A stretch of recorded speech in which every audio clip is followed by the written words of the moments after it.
Yeah. Join me in welcoming Alysia Silberg. Hey, Alysia, how you doing today? Hi, Steve. Extremely excited to be joining you today. Oh, I'm so glad to have you here with us. I love our conversations. Today, we want to talk specifically about your book, Unemployable, that people can get for free. It's in the description. I'll also drop it here in the comments for people who didn't see it in the description. But first, before we talk a little bit about your book, just give us a little overview of who you are and how you show up in the world. So I'm Alysia. I've been a founder since I was 5 years old. My journey with AI began when I founded one of the first AI companies in the world, and it was 2010, Excelliforce. I then went on to become an investor, investing in AI companies, which led me to write Unemployable, how AI transformed my work and my life. And that led me to found a new AI company called Unemployable AI. So it's been a journey of self discovery, and I'm very excited to share that with you today. I love it when you talk about AI in 2010 because I tend to think of myself as being on cutting edge. And I was probably using AI things and not calling it that. But give us an example of what was AI like in 2010. It was very different to what it is today. So, as you said, we didn't even know what really to call it. So, for us, we had big companies that were customers, and they wanted to improve the experience between their salespeople and their customers. And so we had to build technology from the ground up, really not knowing what we were doing, but we knew what the end result was, which was that we wanted to empower the salespeople to have the resources and insights to give the very best experience to their customers. And so it was a practical problem that needed to be solved. And it was crazy. If I tell you how wild it was, we were finding like talent from places like Greece and Israel and Russia. And I remember this platform called Kaggle where you could find like the best talent in the world and run these competitions. And I was running these wild competitions while trying to build this company because the technology didn't exist. So it was a very exciting time. But as you said, like it was discovering something that a decade later would make us all look super cool and super knowledgeable. But I must be honest, we were just lucky and really hardworking. I love it. I suppose you were probably playing around in the early versions of crypto back then too. Exactly. It was the same sort of thing, very messy. Again, like we never knew. I was very lucky with crypto. We grew up in South Africa with these huge problems, huge infrastructure problems, a currency that just kept falling through the floor, where you'd walk into the supermarket and everything would cost double, just because, we had an incompetent, corrupt government. And so it was really tough. So crypto for us made sense in terms of, like a financial asset in order to store value. So again, wild times where we look back and say, wow, that was an interesting way to live.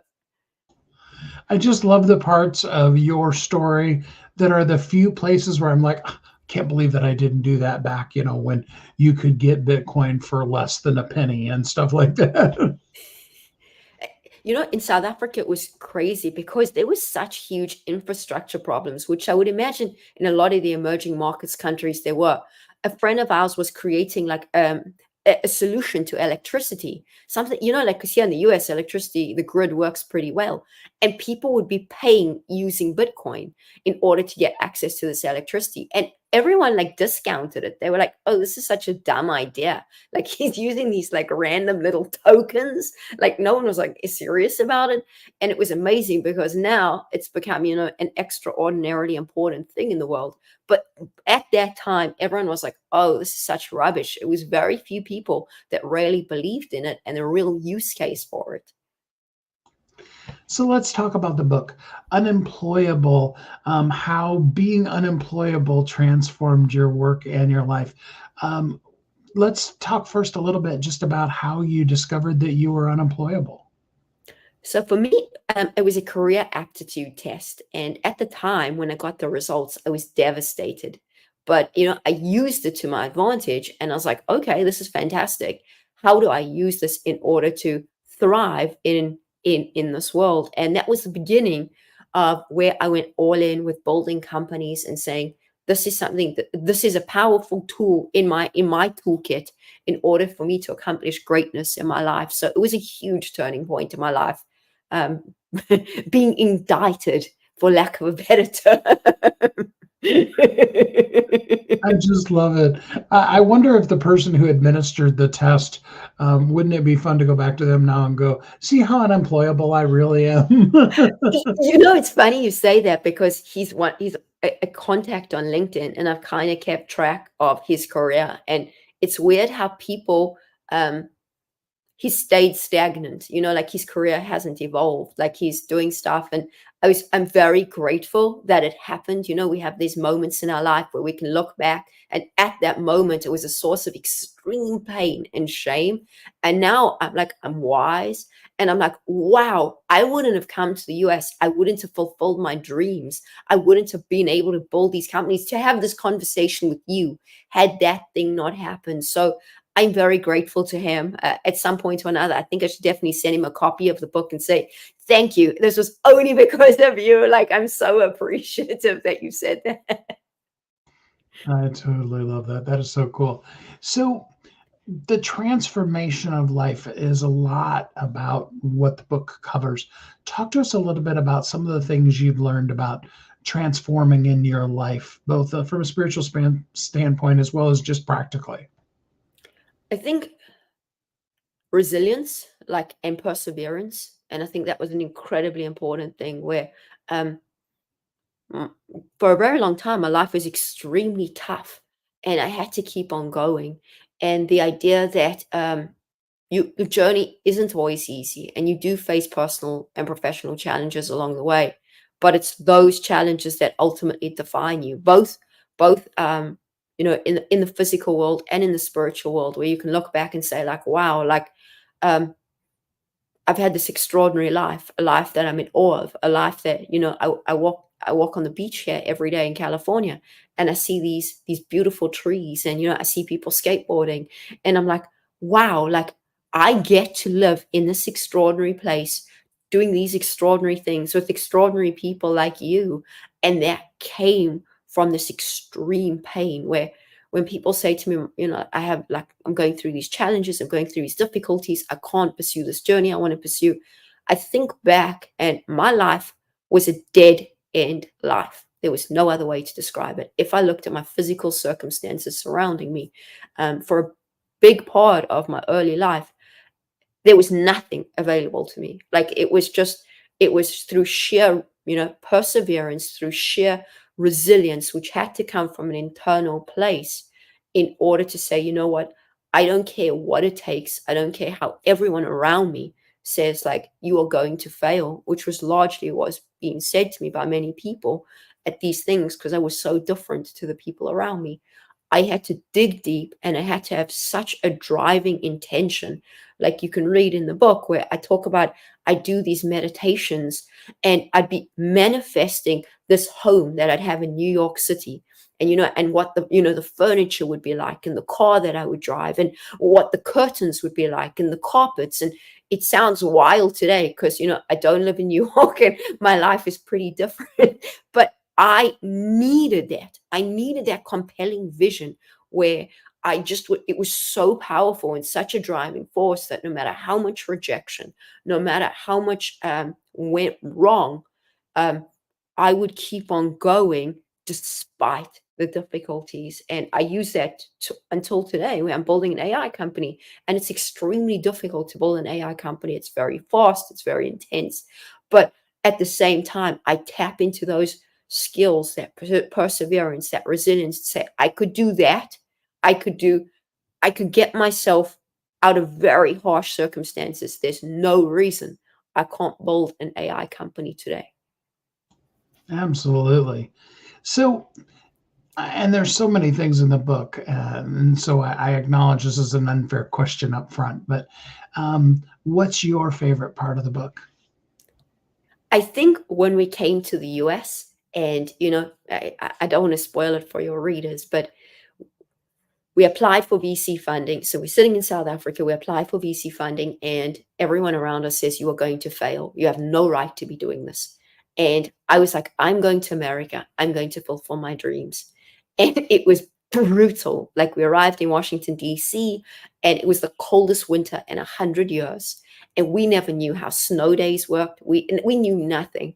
And so off we go trudging down to this office on the snow day. No one's there. And it's hypothermically cold. We get there and we realize it's in an attic. So we're sitting in this attic with, tons of like cleaning materials around us. And we're like, what have we done? Like, this is a disaster. The VCs are not responding to us. It's just a complete disaster. And I'm listening and thinking how everyone around me at home said, don't go to America, you're going to fail. And I started working harder than it. And I've worked very hard my entire life. We work like 20-hour days, sleeping 2 hours a night. I was doing yoga at 2 o'clock in the morning. And we'd have this neighbor with a broom who would literally be like hitting the ceiling, saying like, shut up, go to bed. Your shower is like driving me crazy. And so that was the beginning of the adventure of a lifetime. And I think that's really important, to find the fun even in your challenges, to find the fun even in the obstacles, because that's what creates the journey. It's about the journey. It's not about the outcome. And I think that's really important in terms of, building companies, in terms of fulfilling your dreams. You're not focusing only on the end goal, but you're focusing on having the most beautiful journey along the way.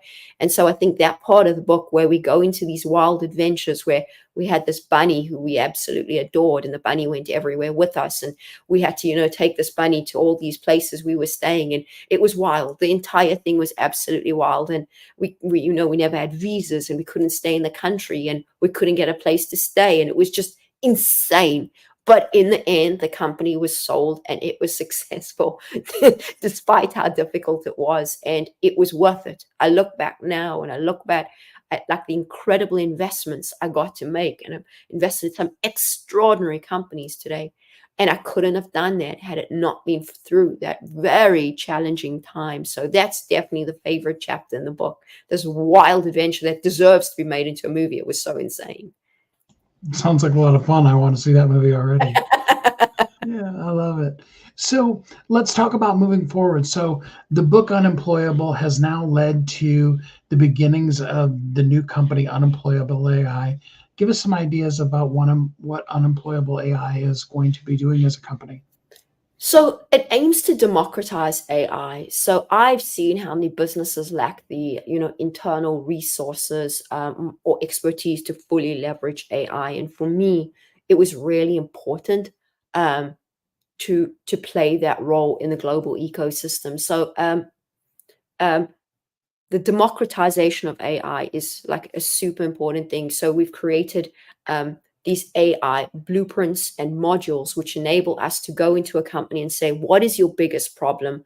Tell us what your biggest problem is. We've built AI to basically figure out what that problem is along with the client, and then say, here's a blueprint in terms of what we see strategically needs to be done inside your company. And then we take that blueprint, which is the strategy document, and say, okay, let us implement this into your business using these modules. Say, for example, we're working with a private equity firm. They want to scale, and so they need more capital. So we did a deep dive. Our AI came back and said, you need to focus. Your number one priority needs to be on raising capital for your company. The CEO was aligned, his team was aligned, they agreed the AI was right, this was the priority. So then we created a blueprint in terms of strategically, how do we get them the capital they need? So in this situation, they wanted to raise $15 million. So it's like, who are the perfect investors to be raising $15 million from? Because from the outset, it looks like you could go to this kind of investor, but in the specific space they're in, there's a group of investors that would be the best investors to be targeted. And then in that strategy document, we look at which AI tools would be most effective in our arsenal to assist in order to get this 15 million closed as fast as possible. Then we take that blueprint and we apply it, and we go about assisting them to ensure they get that capital as fast as possible. The outcome being, they have the 15 million in their bank account, and they go to work in terms of deploying their capital into new investments. That is amazing. It's amazing to me, all the things now, and I'm sure that it's probably as shocking to you too, from your roots back in 2010, all the things that we can do with AI. And I feel bad for people who aren't are still afraid of it, because I've still heard some people, that are like, they think it's Terminator, Rise of the Machines, and we're gonna, be killed by them. But it's really cool to go in there and ask them. I was doing one yesterday where a client asked me for a bid on a project, and it's not that I couldn't have just written it all out, but I was like, hey, give me this. I forget which one I was even using, but I was like, lay this whole thing out for me, and it gives me this amazing document that said, there were some tweaks that had to be done. It wasn't perfect and it wasn't in my voice, but did all of that for me, and it did it in like a minute. And I'm like, why don't we use AI like constantly all the time? That's exactly it. So when you ask me about unemployable AI, I know what raising capital was like. Like I founded Street Global, my investing firm, 7 years ago, and it was very backward and it was very challenging. If you never grew up in Silicon Valley, and I'm a minority, and it's like it's tough in order to raise capital. And I saw what it was like to work with people who are in the capital raising business. It was a very antiquated way of doing things, like you say. And I saw for 7 years that there's a process to raising capital that can be optimized in a very efficient way using AI. And I was like obsessed to say, okay, I can do this for myself. I can do this for other people. And to me, that's the democratization of capital, where you can say to people, Steve, you need to raise capital for your business. Let me help you using the power of AI.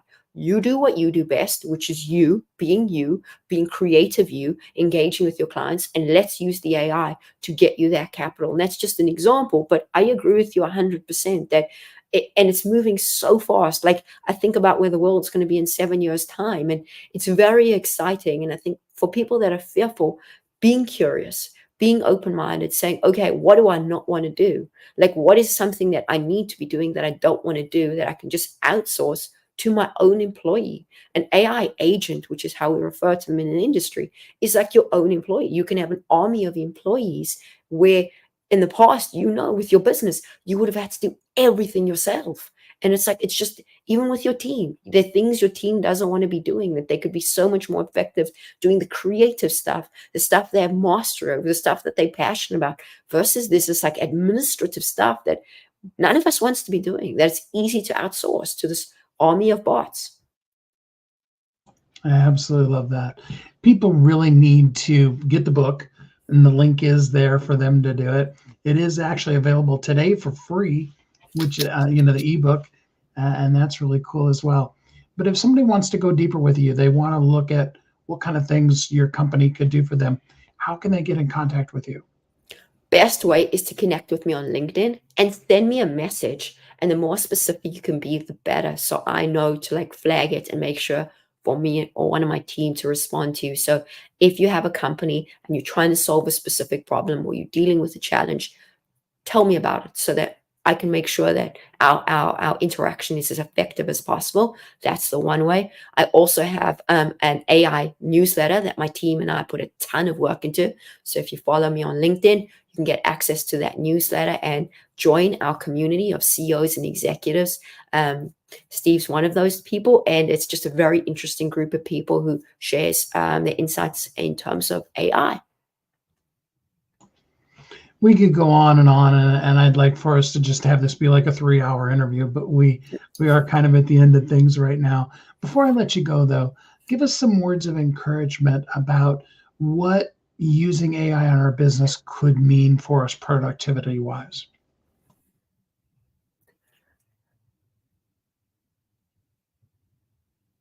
Challenge your own perspective when it comes to AI. Be curious, and what you'll see, it'll inspire you to do incredible things when it comes to both your work and your life, and it will open the world up for you in a way that you can't possibly imagine.